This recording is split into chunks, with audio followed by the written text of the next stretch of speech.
Hey, Saster. So 2 years ago, I was sitting where you're sitting, at Saster. And I had just joined Vanta a few months earlier as the first product marketer. We were trying to do everything as this amazingly well-resourced team of two, from revamping our website to planning for our first in-person conference, propping up demand gen.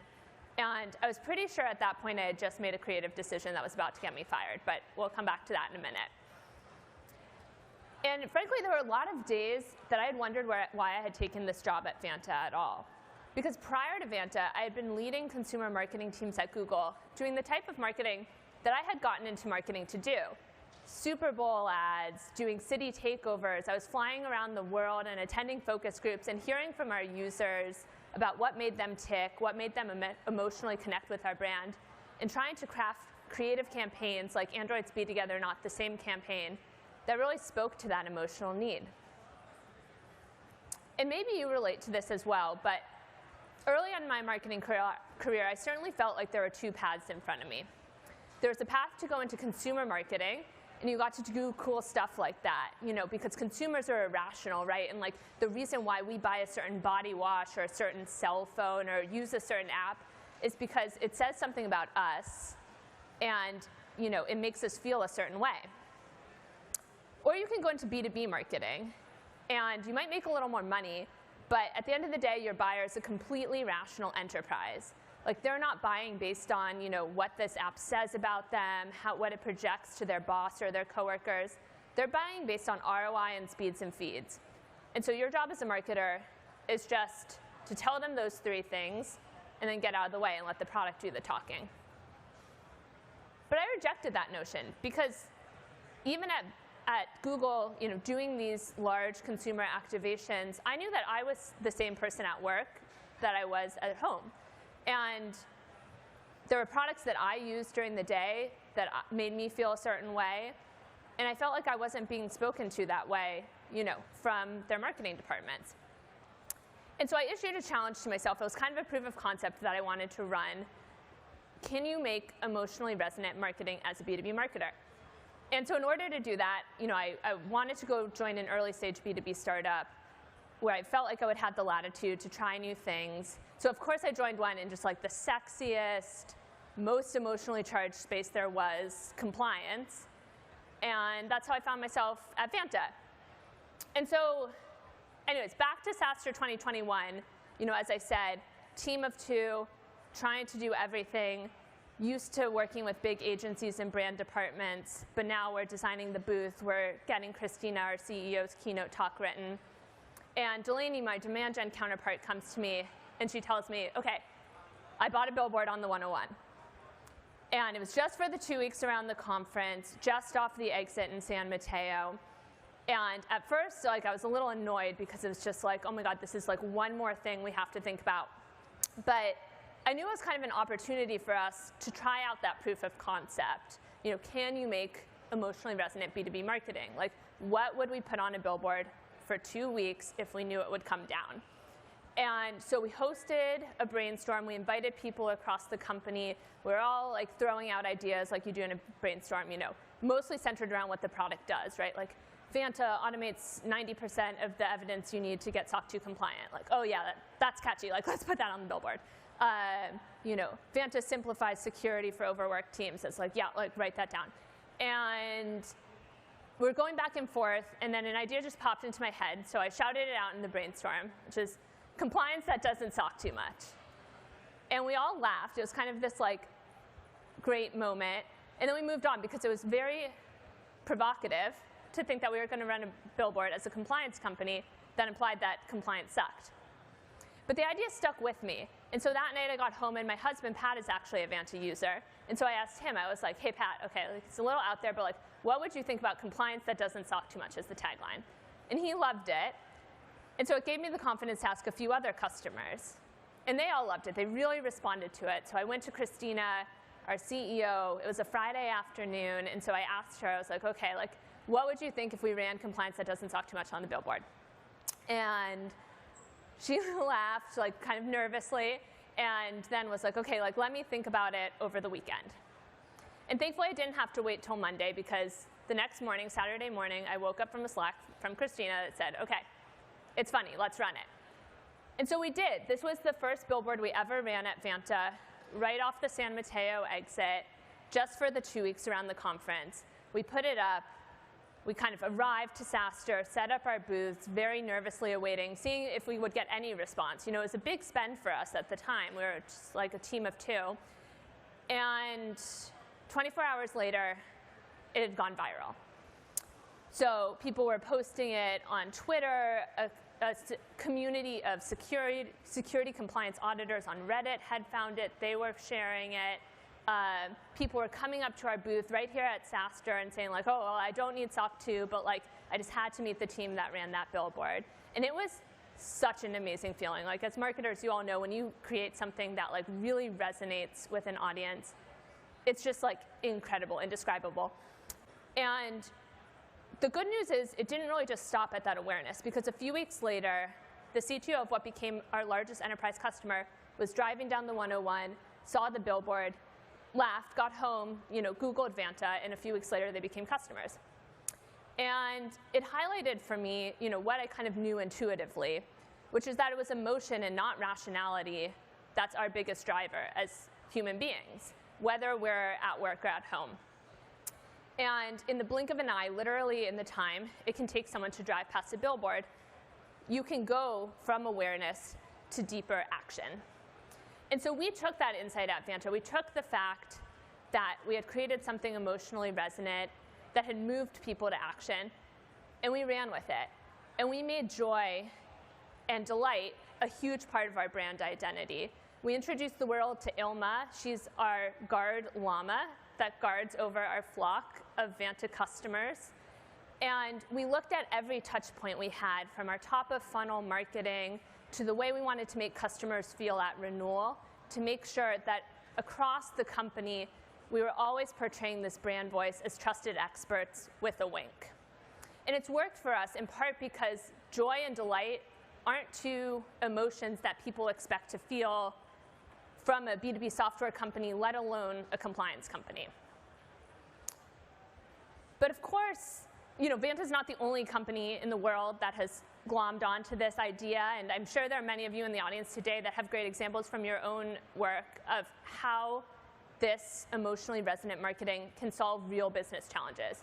But I'd like to share with you a few other examples that I've seen from B2B companies that I think are particularly successful. So let's start with Asana. If you're an Asana user, you probably recognize this screenshot. These are Asana's celebration creatures, and anytime you complete a milestone in Asana, or periodically when you complete a task, a little otter or a little yeti fly across your screen. And I can tell you as an Asana user, it feels so good to get that kind of recognition, that kind of sense of accomplishment throughout your day. And what you might not know is that actually it was kind of a mistake on Asana's part. So they introduced celebration creatures as an April Fool's joke, I believe in 2010 or thereabouts. And much like our billboard, very little kind of investment, very little idea of how it would pay off. And very quickly they realized they had struck a chord with people. There was such an immediate emotional response. And it went from this small thing that they tried out once to, I would say, the most recognizable part of their brand identity. I use Asana, my team uses Asana. I couldn't tell you if it's the most feature-complete task tracker in the market, and there are probably a lot of them out there. But it's this sense of joy and delight that keeps me engaged and that keeps me using it day in and day out. So let's take an example on the other end of the emotional spectrum, right? In 2016, the VC question du jour was, what would you do if Microsoft or Google entered your space? And for Slack, this was very much not a hypothetical, because Microsoft was launching Teams, which was their very thinly veiled Slack killer, and doing so with kind of a very aggressive go-to-market motion. And everyone was looking at Slack to try and see how they would respond. Like, would they cower? Were they just going to take out some subterfuge SEM ads against Microsoft? And instead, they took out a full-page ad in the New York Times. And it was incredibly controversial, I think, but I feel like it was successful on two fronts. The first thing it did is that it got people talking. And whether you were pro-Slack, whether you were pro-Microsoft, it elicited an emotional response from you And if you were a Slack user, it made you feel like you were part of something bigger than yourself. The second thing it did is it called out in black and white what Slack felt like their competitive advantage was. And that was the love of their users, because they had talked to tens of thousands of users, and they had crafted a consistent brand experience from the way that they responded to people when they tweeted feature suggestions at them, to the humor that they injected in their release notes. And that was ultimately what they felt was their most sustainable competitive advantage. Not speeds and feeds, not features, but emotion. Let's do one more example. So if you lived in the Bay Area in 2018, you probably recognize these ads. They were everywhere. There were ads saying "Good morning, LA." There were ads saying "Go Dodgers," like a bunch of different things targeted towards the LA market running all over the Bay Area. And the first time I saw it, I was a little confused and a little annoyed because it seemed like a pretty easy blunder to fix. But then, because I had felt those emotions, I leaned in a little further and I read the subtext, which is what good is bad data? And of course, in that moment, Segment had landed their entire product positioning to me, because bad data is no good. It leads marketing teams to make dumb decisions like running LA advertising in San Francisco or vice versa. And as a marketer seeing this, I understood, like, hey, I need a platform, a data platform, that will help me make decisions with better data. It is so hard to capture the essence of your product in a pithy slogan, which is why we almost ran Vanta automates 90% of the evidence you need to get SOC 2 compliant on a billboard. And the reason why this is so successful is not just because it's a creative activation. It's because it draws the user in with emotion, in this case, confusion and a little bit of annoyance. And those are emotions that we don't typically associate with marketing. That's not how we want our marketing to make people feel. But it's better than feeling nothing at all, because it leads you to lean in a little bit closer and then, in this case, get the payoff. So I hope these examples resonate with you. As I said, there are probably a lot more. There are more in this room today. But I think the real takeaway is that emotion isn't just the job of the brand team. It's not something you just want to leverage as a tool to drive awareness. And it's not something you want to outsource to an agency. Everything from the customer stories you write that can center your customer as the hero in the journey rather than just an example of ROI, to the discovery questions your sales team asks to unlock real customer pain and need, every team at your company will benefit from injecting a little bit of empathy and a customer-centric approach. There are 3 questions that we ask ourselves at Vanta all the time to make sure that our marketing is hitting the mark. The first question we ask is, will it make them smile? As I said earlier, joy is such a powerful motivator, and it's something that's so under-leveraged in B2B marketing because we assume that we're selling into a corporate entity, an automaton. The second question we ask is, will it make them nod their head? We're so focused on impressions, we're so focused on eyeballs or the number of listeners that we forget to stop and ask, are we connecting? Are we penetrating the outer level and sharing a message that will make people feel understood and listened to? And the third question is, will it make them tell a friend? Because obviously, the ultimate goal of marketing is to drive word of mouth. And if you've created something that will make someone want to tell a friend, that will make someone want to share something as an extension of their own self-image to a coworker, to a boss on social media, you've created something that's landing. And so I want to share one more example from Vanta.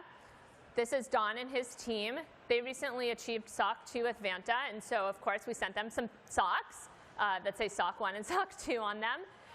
And they sent us back this photo.